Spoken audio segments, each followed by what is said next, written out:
Zdar lidi, tady Doč a jeho ségra. Ahoj. A dneska vám ukážeme další úžasné modely od Redmakerů. Tentokrát je to Inkvizice.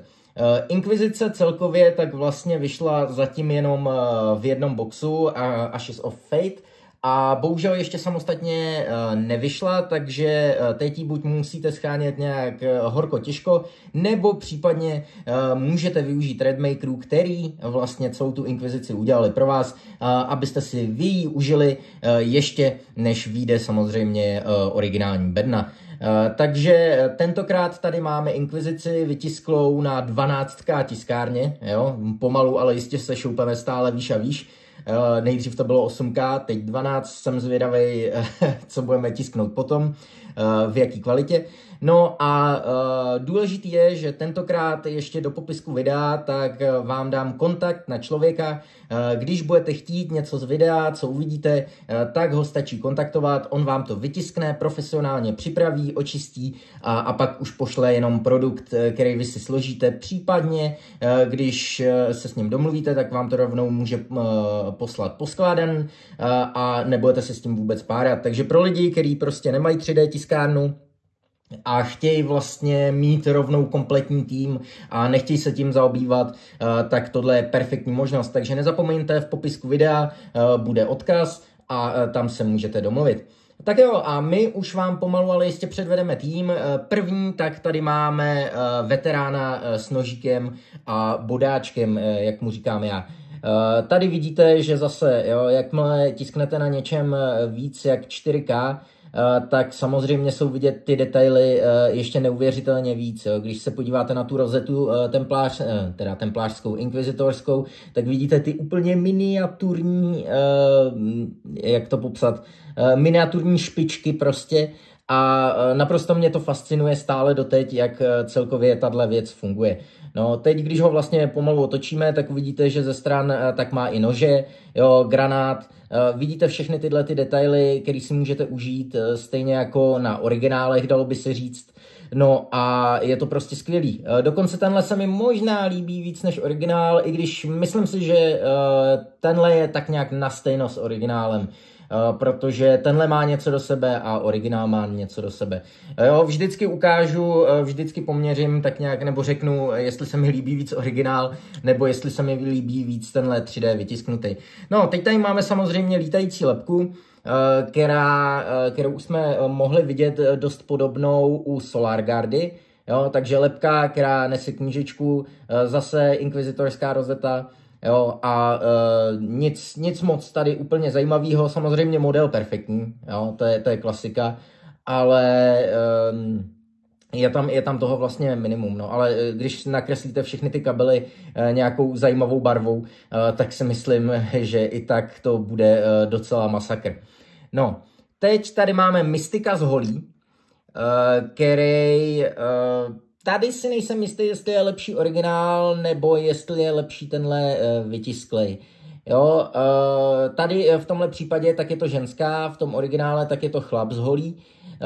Zase jde asi o vkus, komu se líbí co víc, ale myslím si, že se zase poved. Jo? Ty Redmaker modely tak jsou fakt neuvěřitelné a furt si říkám, jak to dělají.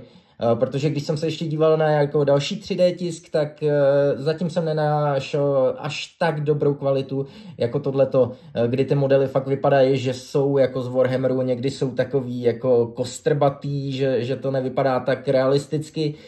Takže pokud máte nějaké doporučení na 3D modely, určitě napište do komentářů, třeba je v příštím videu ukážeme. Tak, teď jdeme dál a teď jdeme vlastně na lídra. A ten si myslím, že je asi tak 1000krát lepší než ten plešatý chlápek v originálu. Jo, tady upřímně tak je tu neuvěřitelný vibe Eisenhorna. Jo, tady fakt vypadá jako Eisenhorn. Když to vlastně úplně otočíme dokola, tak vidíte i ten jeho kabát. Pardon. I ten jeho kabát a prostě vypadá skvěle. Vypadá skvěle.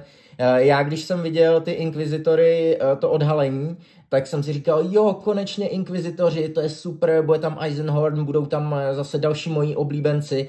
No a byl tam prostě holohlavej chlápek, který stojí a divně kouká. Jo, nemá na sobě skoro nic a vypadá prostě extrémně obyčejně. Tady ten model tak má k obyčejnosti opravdu hodně daleko, takže tenhle model se mi líbí ze všeho nejvíc. No, to jsem přehnal, ještě tamhle budeme mít pár věcí. No a tady je jeho alternativa s nožema, protože vy vlastně můžete ten model sestavit ještě, že má vlastně 2 nože. No tak Redmakeři samozřejmě udělali i tuhletu alternativu, kdy můžete si nalepit místo pistole nožíky. Případně, kdybyste chtěli být hodně fancy, tak můžete mít v jedné ruce pistol, v druhé ruce nožík. Ačkoliv si nemyslím, že to je povolený gear, ale je to povolený v pravidle, že to vypadá cool. Takže tohle je taky jedna z možností. Tak, teď jdeme na, já si nemůžu vzpomenout, jak se jmenuje tenhle týpek, Penal nebo Pino, nevím, nejsem si jistý. Každopádně je to ten chlápek s flamer pistolí a jak by řekli v českých překladech rotomečem neboli chainswordem.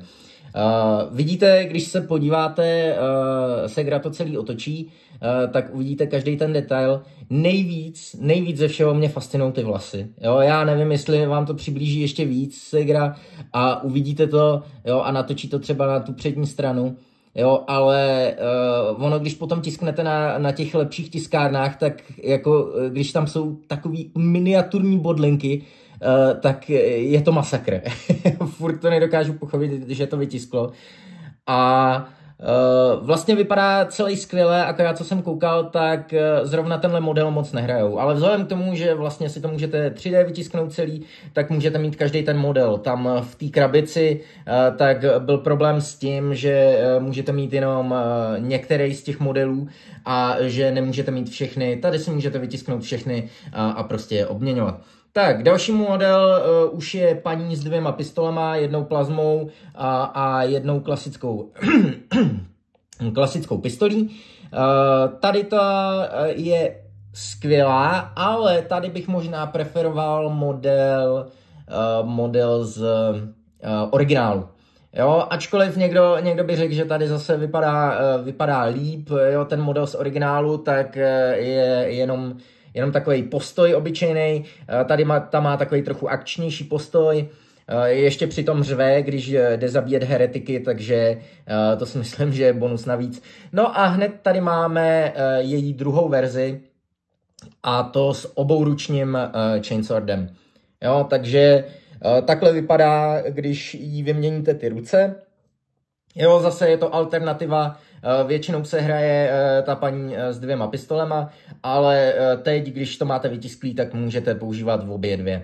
No a teď se dostáváme na model, který je velmi nebezpečný.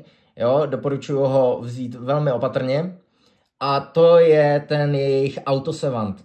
Jo, a ten je neuvěřitelný. Jak vidíte, jednou tou ručičkou tak si tam svítí, druhou drží pergament, třetí drží brk a čtvrtou si drží lahvičku s ingoustem. Prvně jsem si myslel, že to je čaj, že vlastně zapisuje a ještě si u toho dává čaj nebo kafe, což mi přišlo ještě víc epičtější, ale nakonec jsem si uvědomil, že to je asi inkoust. Jo.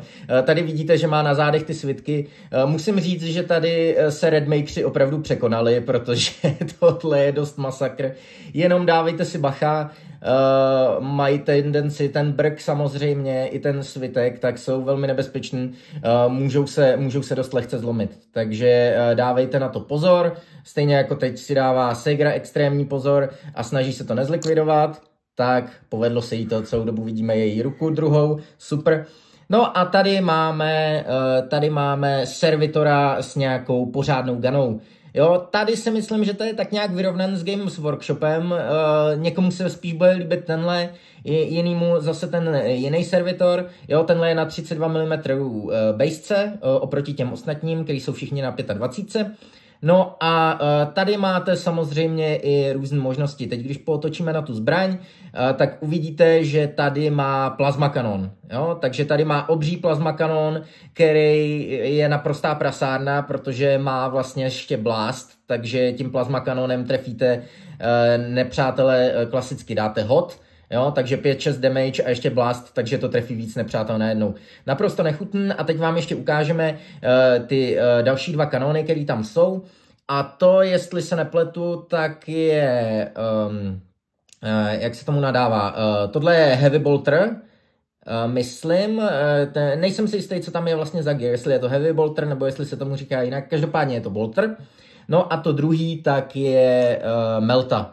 Jo, a tam možná, že to je multimelta, ale tady je to prostě jenom melta kanon takovej, jo, takže vidíte, že máte vlastně tady i ty alternativy, jo, a pokud chcete, tak je to super, že to nemusíte magnetizovat, ale můžete si prostě vytisknout 3 na féra, jo, a můžete mít každýho svýho. No a máme tady velkolepé finále a to chlápka s brokovnicí. To je ten chlápek, co by měl mít standardně ten šílený účes, který se mi extrémně nelíbil, když jsem viděl tu miniaturu. Ale tady tak prostě je tak, jak by se mi líbil. Jo? Zase ten jeho kožich, co má na zádech, jo, zase granáty, taštičky, všechno možné. A má takovej monokl, robomonokl, dalo by se říct, na oku. Takže to je zase zajímavá věc, kterou se odlišuje. A někomu se hrozně moc líbil právě ten šílený výraz toho jednoho chlápka s brokovnicí, ale mě upřímně vůbec nenadchnul. Takže tady rozhodně si myslím, že vyhrává chlápek s brokovnicí. Takže to by byl inkvizitorský tým, s největší pravděpodobností ho budu ještě posílat do světa, takže se těšte na burze, protože inkvizitory zatím do nich nepůjdu, mám nějak moc teď kill týmů, takže dodělávám svoje Veterans Guardsmeny, čekám na novou sezónu.